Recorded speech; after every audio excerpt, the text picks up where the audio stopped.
I froze with my phone buzzing in my palm, the screen lighting my face in a dark apartment that smelled like cold coffee and unfinished thoughts. The message sat there, simple and precise, like it had been sharpened before it was sent. Jason's fiancée is from old money. You'd be uncomfortable. A second message followed almost immediately, like a judge delivering a sentence. It's for the best. I stared at the blinking cursor where my reply should go. My heart was beating too evenly for a moment like that. Calm in a way that felt unnatural. No spike of anger. No rush of sadness. Just clarity. I typed one word. Understood. The second I hit send, something inside me locked into place. A door closed. A switch flipped. They didn't know it yet, but the game had already shifted.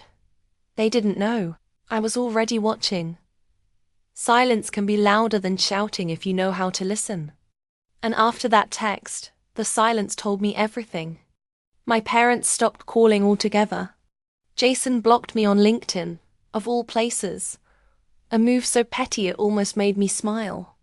The family group chat went quiet for a week, then resumed without me, like I'd been erased with a careful, deliberate hand. Something was wrong. I could feel it in my bones, the same way you sense a storm before the clouds arrive.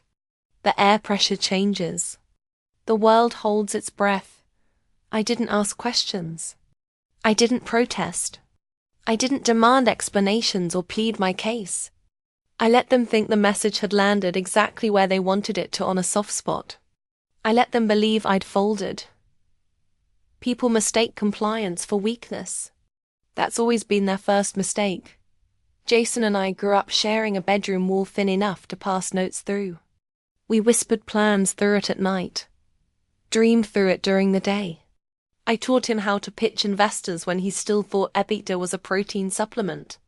When he launched his startup, I was there quietly writing code at 2 a.m, fixing margins, tightening architecture, making introductions I never took credit for. I didn't need credit back then. Family was currency enough. The shift didn't happen all at once. It never does. It was subtle. A missed meeting here. A vague email there. My access to shared folders quietly revoked. When I asked about it, Jason laughed it off, eyes flicking away just a beat too fast. Just restructuring, he said. Restructuring. That was the word he used when he moved my equity into a shell company registered to his fiancée's trust. Old money. Clean money. Very comfortable money. The trail doesn't announce itself. It whispers. It hides in polite smiles, calendar conflicts, and legal language designed to sound harmless. I followed the whispers. I pulled archived versions of contracts, tracked signature timestamps, cross-referenced IP filings. Every discovery tightened something in my chest. Not rage yet. Precision.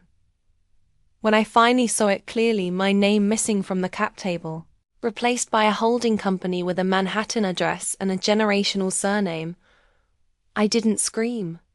I didn't cry. I archived everything. Anger is useful only when sharpened. They thought Christmas would be their victory lap. A house full of gifts. Champagne chilling. The right people watching. Jason's fiancée perfect posture, inherited confidence, was the kind of woman who collected people the way others collected. Art, curated, displayed, discarded. I stayed home alone. Calm. At 6:58 a.m. My phone lit up. Forbes had published the list early. I planned for timing like this. Journalists don't love drama. They love documentation. Months earlier, I'd sent a quiet packet to a reporter I trusted. No accusations. Just facts. Paper trails. A timeline so clean it told the story without adjectives. I didn't ask for credit. I asked for accuracy. They delivered both. While they tore wrapping paper and laughed over mimosas, someone in that living room gasped, "Isn't this you on Forbes 30 under 30 cover?" That gasp triggered panic. My phone exploded. Calls. Texts. Missed calls stacking like dominoes falling. Jason first. Then my mother. Then my father. Jason's voicemail was clipped and thin. We need to talk. I imagined the room going quiet. Jason's fiancée reaching for her phone, color draining as she realized the article didn't celebrate him. It exposed him. My name wasn't just there. It was central. Founder. Architect. Wronged party. The confrontation came days later in a glass conference room that used to feel like mine. Jason wouldn't meet my eyes. His fiancée did, once calculating then cold. My parents sat stiff and silent, finally understanding what understood had meant. I didn't raise my voice. I didn't need to. I slid copies of documents across the table. Trademark filings. Equity transfers. Emails he thought were deleted. A notarized statement from the board member who'd quietly resigned when the truth surfaced. This isn't personal, I said, and meant it. It's structural. The room collapsed inward. Jason's confidence evaporated in real time. His fiancée stood up, already stepping away from the blast radius. Old money hates scandals, it can't bury. My father looked older than I remembered. The company didn't survive the audit. Investors fled. Lawsuits bloomed. Jason settled quietly, trading ambition for anonymity. My parents apologized with their eyes, not their words. I didn't accept either. I didn't need revenge dressed as rage. I needed balance restored. Now when people ask how it felt, I tell them the truth. It felt quiet.